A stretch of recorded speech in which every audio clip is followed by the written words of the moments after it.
Assalamualaikum warahmatullahi wabarakatuh. Bismillahirrahmanirrahim. Alhamdulillahirabbil alamin. Alladzi khalaqal insana min nafsin wahidah wa khalaqa minha zawjaha wa batsa minhuma rijalan katsiran wa nisaa'a.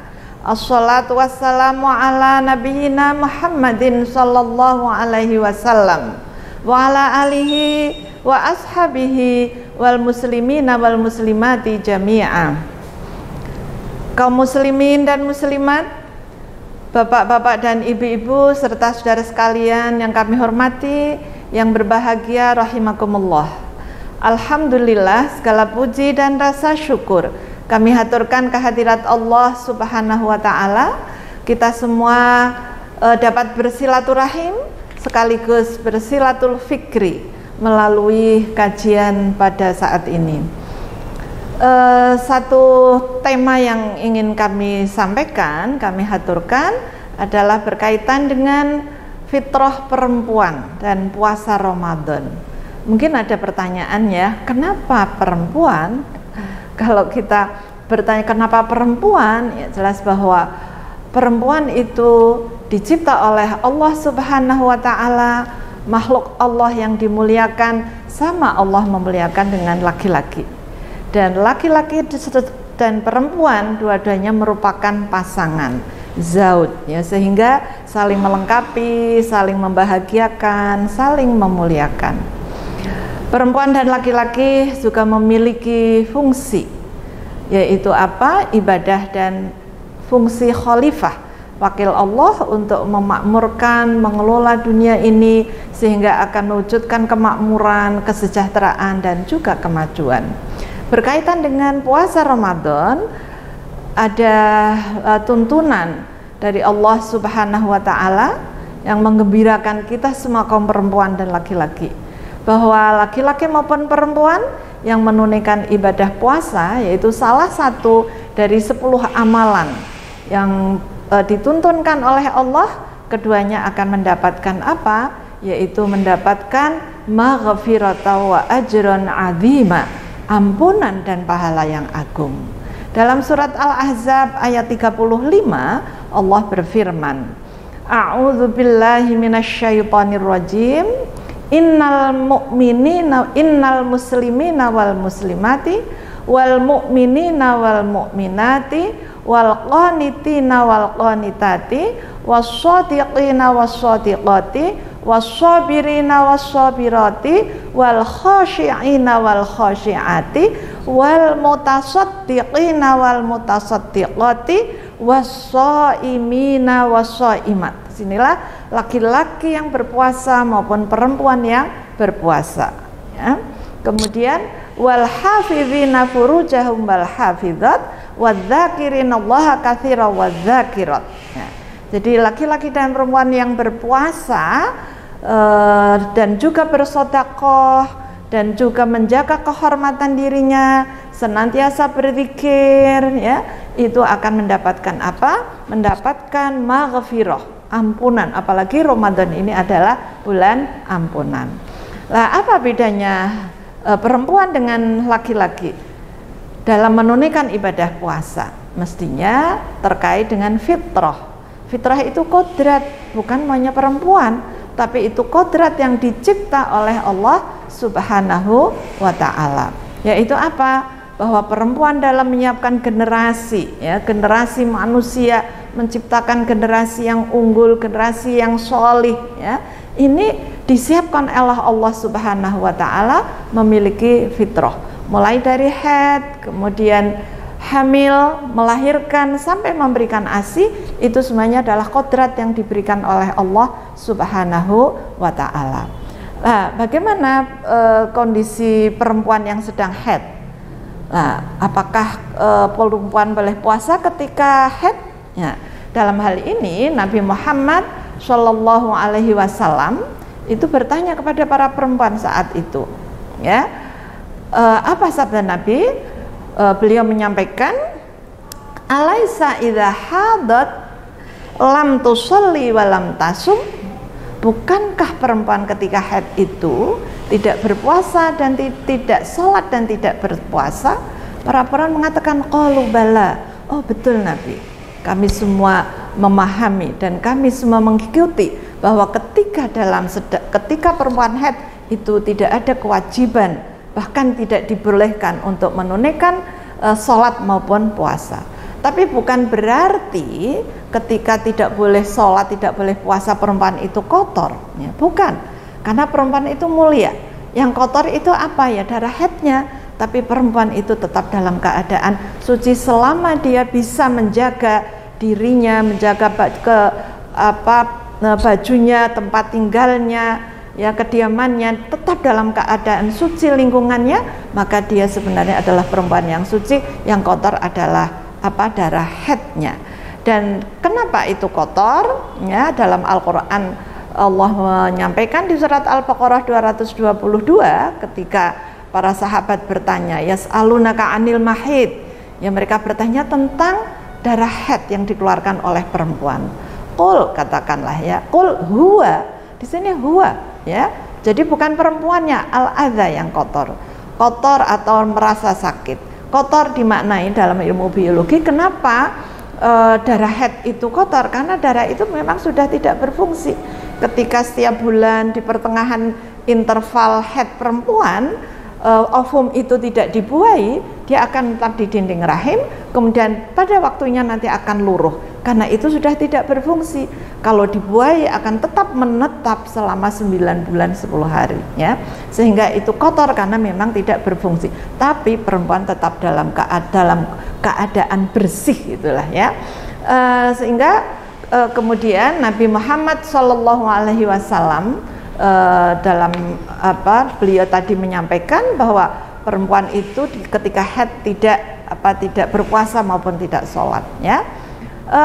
Para perempuan dalam hal ini Aisyah radhiyallahu anha juga menyampaikan, ya, beliau menyampaikan bahwa kana nusibuna dzalik, kami, ya, para perempuan ketika dalam keadaan haid itu fanu'maru biqada'is shaum, ya, wala nu'maru biqada'is shalah, ya, dalam keadaan mengqada puasa tapi tidak boleh mengqada sholat. Kalau ada ketentuan mengqada sholat pasti merasa berat, ya. Nah, kalau dikatakan mengqada puasa berarti perempuan dalam keadaan haid tetap wajib puasa. Puasanya apa? Dilaksanakan dengan qada, ya. Namanya qada, maka ini dimaknai ya memang dilaksanakan tidak pada waktunya. Oleh karena itu di bulan puasa ketika haid tidak diperkenankan puasa, dilarang puasa, bukan satu rukhsah, ya, tapi nanti akan harus dibayar di waktu-waktu yang lain.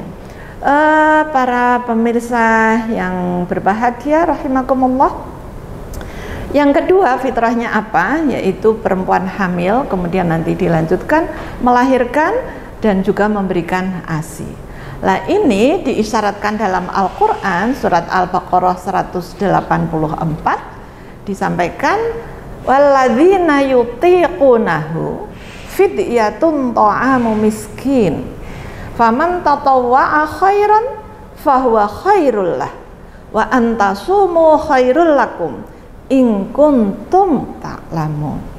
Maka dan orang-orang yang al-intiqah. Nah, apa itu al-intiqah, ya? Saya mengutip tafsir Al-Manar, Syekh Abduh yang tuliskan oleh Syekh Rasyid Ridho menyampaikan bahwa al-intiqah itu adalah kondisi yang amat sulit, amat berat untuk menunaikan puasa. Meskipun kalau dipaksakan menunaikan ketika sedang hamil, ketika memberikan ASI, ya, itu bisa, gitu ya. Namun akan mendatangkan masyaqqah, ya, keberatan, akan mendapat masyaqqah yang besar, sehingga ini diberikan rukhsah, keringanan, ya. Yang pertama, siapa allatina yutiqunahu? Memang orang yang al-intiqah itu siapa? Al-Quran memang tidak menjelaskan. Lah, Tarjih Muhammadiyah itu mengangkat, ya, beberapa hadis untuk menafsirkan siapa itu al-intiqah, ya. Antara lain dalam hal ini ada hadis Nabi Muhammad SAW dari sahabat Anas bin Malik, beliau menyampaikan anna Rasulullah sallallahu alaihi wasallam, bahwa Nabi Muhammad sallallahu alaihi wasallam bersabda, innallaha azza wa jalla wada'a 'anil musafiri as-shaum wa syatris shalah wa 'anil hamili awil murdi'is shaum. Nah, jadi Allah azza wa jalla membebaskan ya bagi orang yang musafir boleh tidak berpuasa dan diberi kerangan separuh sholat, artinya boleh mengqadha. Demikian juga bagi perempuan yang hamil maupun perempuan yang berikan ASI, itu tidak perlu boleh tidak menunaikan puasa. Tapi kalau nggak menunaikan puasa, kemudian apa? Qadha ya, seperti tadi yang haid atau bayar fidyah. Nah, ini mengutip tafsir ya, pendapat dari Ibnu Abbas radhiyallahu anha. Beliau menyampaikan kepada jariyahnya yang kebetulan sedang hamil. Beliau menyampaikan anti manzilatil lati la tuti'u. Kamu itu berada pada posisi yang intiqah tadi, tidak kuat untuk menunaikan puasa. Maka apa? Fa'alaikil fida. Cukup kamu membayar fidyah ya. Wala qadha'a alaik. Jadi nggak usah qadha. Nah, jadi dalam hal ini tidak perlu mengqadha, tapi cukup membayar fidyah. Nah, sekarang permasalahannya berapa fidyah yang harus dibayarkan? Nah, kalau dalam Al-Qur'an tadi disebutkan ya, yaitu dengan apa? Memberi makan ta'amu miskin ya. Nah, sekarang ta'am, apa itu ta'am? Ya, dalam hadis itu juga jelaskan ta'am itu bisa berarti makanan siap saji gitu ya. Jadi makanan yang kita makan kemudian kita kasihkan, kita sampaikan, kita berikan kepada yang membutuhkan sebagai fidyah ya, atau juga bisa bahan pokok gitu. Atau digantikan dengan uang itulah ya, dengan uang. Berapa kalau itu digantikan bahan pokok? Maka tarjih menyampaikan bahwa itu 1 mud. Nah, ukurannya berapa 1 mud? 1 mud itu sekitar ada 0,688 liter itulah ya. Jadi setengah liter lebih. Kalau dikonversi ke dalam timbangan kilogram itu ada 0,518 kg, berarti setengah kilo lebih. Maka tarjih membulatkan menjadi 6 ons, maka itu sebenarnya sudah memenuhi. Nah, sekarang bagaimana membayarkannya? Apakah setiap saat, setiap hari? Boleh dibayarkan ketika sekarang tidak berpuasa kemudian dibayarkan, atau menunggu sampai selesai dibayarkan boleh. Tadi boleh dalam bentuk makanan ya, misalnya 30 hari berikan makan 30 hari, atau mengundang orang untuk makan selama 30 hari ya. Selama 30 hari mengundang orang 30 orang ya untuk menggantikannya. Nah, bapak-bapak, ibu-ibu dan saudara sekalian, kaum muslimin dan muslimat yang berbahagia rahimakumullah, demikian yang dapat kami sampaikan sekitar fitrah perempuan ya. Jadi perempuan meskipun dalam keadaan haid, dalam keadaan hamil, dalam keadaan memberikan ASI, maka tetap saja menunaikan sholat, tetap saja menunaikan puasa, tapi puasanya dalam bentuk bisa dilakukan qadha bagi yang haid ya atau nifas, dan juga memberikan fidyah bagi perempuan yang sedang hamil atau sedang memberikan ASI. Sekarang bagaimana? Maaf satu lagi ya, kalau perempuan nifas tapi sekaligus memberikan ASI, maka dalam tanya jawab agama disampaikan ya posisinya sama dengan ketika dia sedang memberikan ASI. Jadi tidak perlu dua-duanya, cukup hanya dengan membayar fidyah. Sekali lagi demikian yang dapat kami haturkan. Mudah-mudahan kajian kita pada kesempatan hari ini akan bisa memberikan wawasan yang lebih luas, wawasan yang lebih mendalam tentang bagaimana peran seorang perempuan ketika menunaikan ibadah siam Ramadan, dan juga bagaimana mengisi Ramadan ini dengan amaliyah-amaliyah lainnya. Meskipun tadi haid tidak boleh sholat, tidak boleh puasa, ya, tawaf, ya, tapi masih boleh membaca Al-Quran, masih boleh berdoa, berzikir, amaliyah, ta'awun sosial, kajian-kajian di masjid, itu juga tidak dilarang, ya. Artinya ruang untuk beramal soleh bagi perempuan masih banyak.